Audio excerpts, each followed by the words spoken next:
of the population.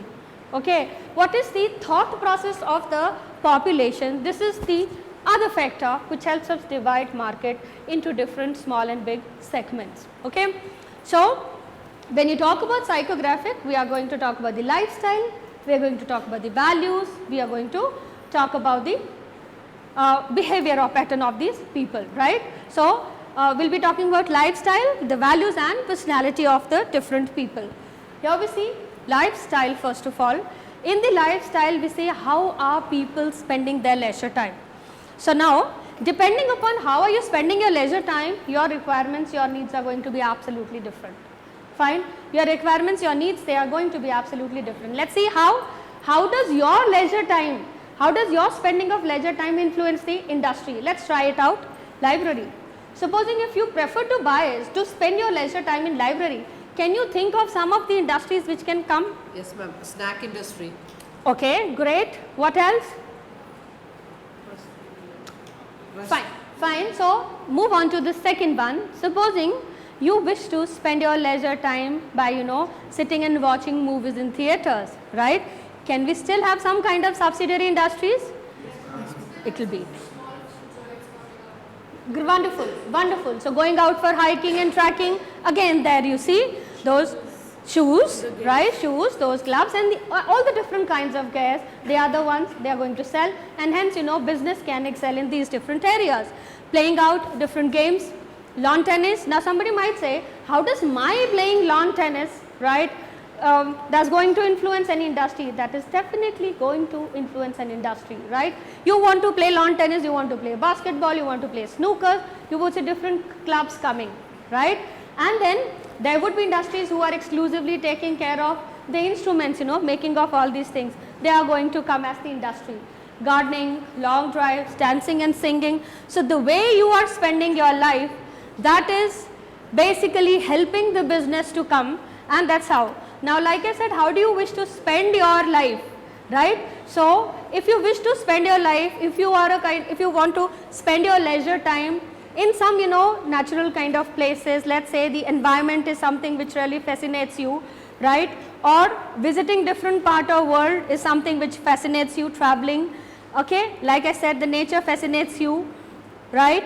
Then these kind of endorsements are definitely going to attract you, right? If religion is something which attracts you, then those traveling agents, they are going to plan you out your travelings like this. Now eating habits. Students, eating habits, again these are when we say psychographic we are talking about, right? So irrespective of the age, your eating behavior, this is a separate category at all, right? So mainly you can classify it into two heads. One is the vegetarian, the other one would be non-vegetarian, right? So vegetarian, when we say, okay, that's one category, that's your lifestyle. Second is non-vegetarian. In non-vegetarian again we can have different gradation. Somebody might say I only eat fish, right? There may be someone who says no, crab or maybe prawns, that's something which I really like, okay? Accordingly we can categorize the market, and accordingly you will have the industry coming up for that. Fast food, home food, so what's your preference? If people in the population where you want to launch your product, they are very much into home cooked kind of a food, then number one, either that restaurant industry doesn't have a scope, or secondly, there's just one way out where they can have a scope, means they endorse themselves as saying that we offer you the home cooked kind of a food, right? So then we see social get together. How are you spending time with the family? So if somebody says that, okay, I prefer to spend time with my family. Family means my wife, my children. So these travel agents, they are going to arrange you traveling plans for those 4 people or 5 people in the house, right? They may say husband, wife, and then one child is free for all this travel plan.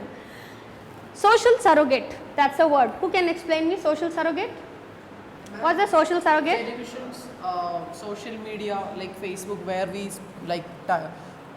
like to spend time apart from the society. We create a virtual society, and people like to spend time in this virtual society, which we call as social surrogate. Great. So social surrogate. Student, now the question is whether you actually want to sit and interact with the society outside, or you want to have that you are that kind, social surrogate means You want to create that artificial kind of, that virtual kind of a society outside. For example, you say weekends, I just want to sit and relax, right?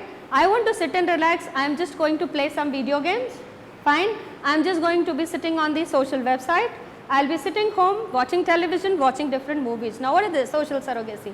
So if you are that kind of a person, now industry knows, you know, they are going to launch different video games for you, right? So in television also they will see that Saturday, Sunday exclusively some interesting kind of programs are showcased which you people are enjoying. So that's how your behavior, you know, how are you spending your lifestyle, that's reflecting the needs of industry, that's how they are dividing the industry. Yeah. Ma'am, also like when we talked about social surrogates, we had these restaurants, people they went out to have dinner or lunches, but now because people have been restricted to their homes, they've started this new home delivery system. So that is also one way of enhancing your business. Exactly, exactly. That's another way of, you know, understanding the nerve of the population and catering accordingly. So online we can place orders for the food, right? And then that home delivery facility is there. So without wasting time, things come and then you enjoy. Keeping pets, students keeping pets, can this influence the industry? Right, I want to keep a pet. How is that going to affect the business? Ma'am, pet food, pet soap. Okay, okay, veterinary. Wonderful, wonderful. Okay, so students, great, you all know that. Keeping pets, you know, first of all, when you talk about India, generally in India, the trend is we are into keeping those dogs, right? So dogs we keep. Then I want to, so supposing if I have a dog, now automatically what are the other industries which I am going to look for is there somebody who is offering me a shampoo for my dog? Is there somebody who is offering a soap for my dog, right? Or some kind of dresses for my dog, okay? So that is the in thing, pedigree food.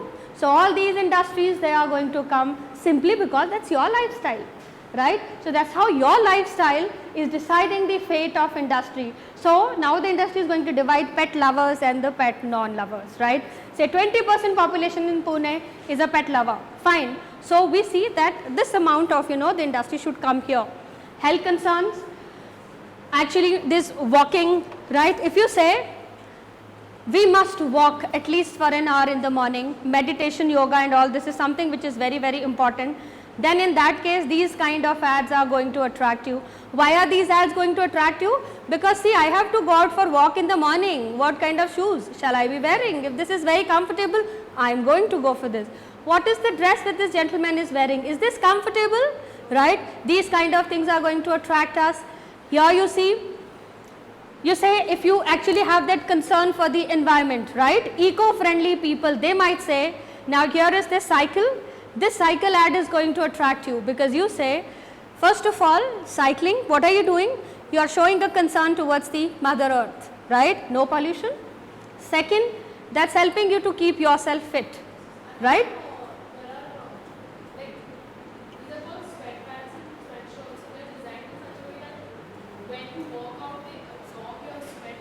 Wonderful, wonderful. That also comes out with people who are into walking or working out or cycling. Great. So, see, those are the kind of industries, you know, which are coming up because of our lifestyle. Here you see about the fashion, now we can talk about hairstyle. Now, if somebody says my hairstyle is I just want to come in this one kind of a tail, then there's no industry. There's no industry now. No beauty parlors can see a bright future around a place where people like me are there. But then, if there is somebody who says, no, every day I want to have a different kind of hairstyle, right? I want, like, you know, if I am wearing a pink dress, I want those pink streaks here. I am wearing a blue dress, I want those blue streaks here, right? Then, you see, because of your hairstyle, one good kind of an industry is coming into being, right? Those parlors, they are actually going to work. So, it's true for the apparels, the cosmetics, the shoe wears, and the different kinds of ornaments that we are wearing. Next comes personality. Students, your personality, number one, when we say personality, how does this influence? One is your personality, and then the second would be personality of somebody whom we are influenced by, right? So now you say, wow, you know, there's some superstar. What a personality this gentleman has. Now even I want to look like that. Because you want to look like that, now industry is going to endorse their product through that gentleman, right? Somehow called like that also, like you have a Nehru jacket that's named after Nehru because he used to wear it. Exactly. So now there's no other name for that at all. It's called a Nehru jacket. It's called, yeah, so personality, right? That's how the personality. So Nehru jacket, she says, that's correct. You know, we have that jacket which is known as Nehru jacket, and now that Modi jacket is there, right? Modi kurta is there. Then you see there spectacle industry. In that spectacle, you say, you know, I want to buy a specs, right? So you say, I want to have that corporate kind of a look. So they'll say, fine sir, you have this. This is going to give you that corporate look, right? For teenagers, you have different kinds of spectacles, right? For, you know, depending upon the different categories of the age you are in and the different professions you have, these people are going to offer you those spectacles. So what is it? It's number one, either it's your personality. According to your personality, they are going to cut down things, or as per the personality of some celebrity who actually is controlling the minds of people, they are going to design the products, right? So it's the lifestyle, it's the personality and the values of the people basically which control your psychographic variable of the factor. Here you see, these are the different factors, you know, these are the 6 different segments of the values identified by Roper reports.